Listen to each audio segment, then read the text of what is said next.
And I always tell a lot of people out there, a lot of pro players, like who are in a good spot right now, always be thankful for what you have if you're in a strong team and a good team with good contracts and a big organization, because you never know when it's going to be gone.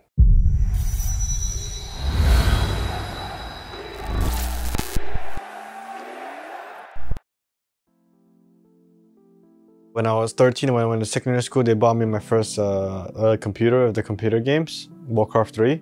I was hooked on to RPGs. Play RPGs, I get bored and I go launch Warcraft 3. And then I get bored because I want to grind again and get a higher level, then I go back to my RPGs.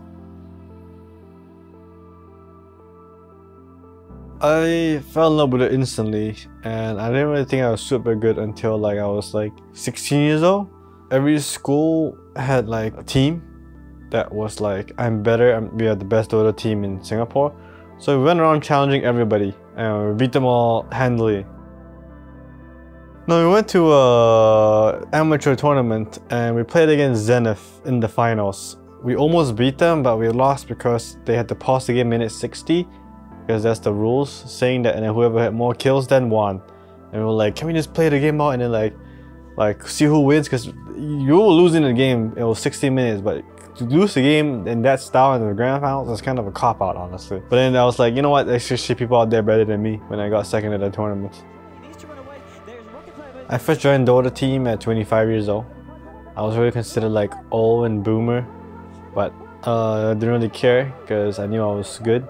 I just came from Han and joined my first team, and it took me like less than a year, and I won the North American TI qualifiers to qualify for TI. Nobody knew who the hell we were, but we just beat everybody.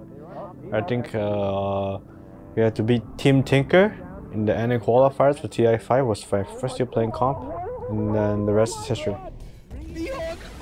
Oh, he gets it. The hardest loss I experienced in my career was TI 6. That was the turning point for me, I think, because we were the favorites to win the tournament and we were top of the group stage, but we bombed out 9th to 12th again, which I was very disappointed with, because we were 9th to 12th last year with like a ragtag team, and then next year I got the best team in the world, won 2 majors, and we got 9th to 12th again, the most important TI. That was a huge bummer for me. I call it the gulag, where you struggle to find good teammates. And so you play a lot of ragtag teams, you got without organization or salary. So you try to create a team, it fails, you try to qualify to a major, you fail, the team disbands, you try to qualify for the next major, you fails, your team disbands. And I went all the way to Southeast Asia to play in Team Tigers. We won a minor, went to the major, got last place, team disbanded. It was so rough to get a team that actually just lists like trust in the system. I was very depressed for quite some time.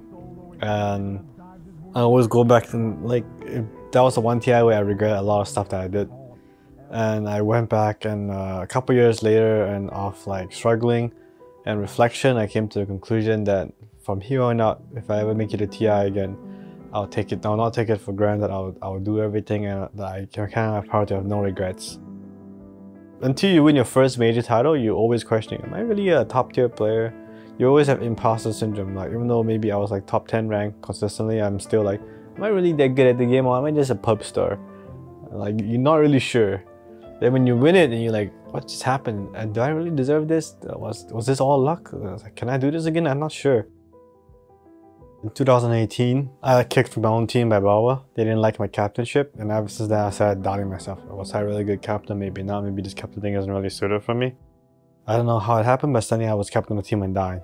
I just kind of fit in it. I had always like wanted to do things my way, foster good relationships with all my teammates, and make sure that they are in their strongest mental capacity. As a captain, I cannot just sit there in a room and stay silent. I gotta be the one fixing all the problems when we lose. The pressure's immense, and I feel like it's like a huge domino effect. If the captain falls and fails and loses his way, the whole ship falls with him. But if a player falls down and loses his way, the captain can always pick him up, and the ship keeps moving forward. Earlier back on his career, I think it was really hard for him to handle his emotions in the game and out of the game towards his teammates. It's coming from how competitive he is in DOTA. You know, I had a lot of talks with him over how important it is to just kind of have that patience with everybody, how to give criticism constructively, and how his emotions, especially, for example, this team, are a huge factor in how the team feels. So like if he's feeling down, then the team's gonna feel down. But when Moon feels like he's feeling good, he's cracking jokes, like he's being inspirational, the team feels the same way. So it's like directly correlated, and he's come a long way. It's a prestigious role for sure. I feel like a lot of captains, they put themselves up there like, oh, they all can do this without me, but I actually feel like the other way, like I can't be a captain without my crew. It feels good to be part of the captain of one of the most prestigious North American team because I had such good teammates to be a captain of. It's fun. It's not being fun being a captain of like a stubborn ass boomer who doesn't want to listen and wants to do things his way, not my way, and then I gotta like bend to him, and then the team goes two separate ways. I hate that. But when everyone's like young and hungry and stuff, oh man, being captain is like the most fun shit ever. Fucking winning every game, winning. He's like pushing out there. Nice fucking race back. Fucking race back still broken. Let's fucking go. Let's fucking go. I was supposed to coach his team at the start already, but the 4 prospects were weak compared to me. I was like, if I'm gonna play, I better get someone who's better than me. And we did a tier together, and then TSM picked us up. And then I was thinking, should I coach again, or should we just stay as a team for stability? I was like, you know what, let's just stay as a team one more time. Let's see what happens one more year.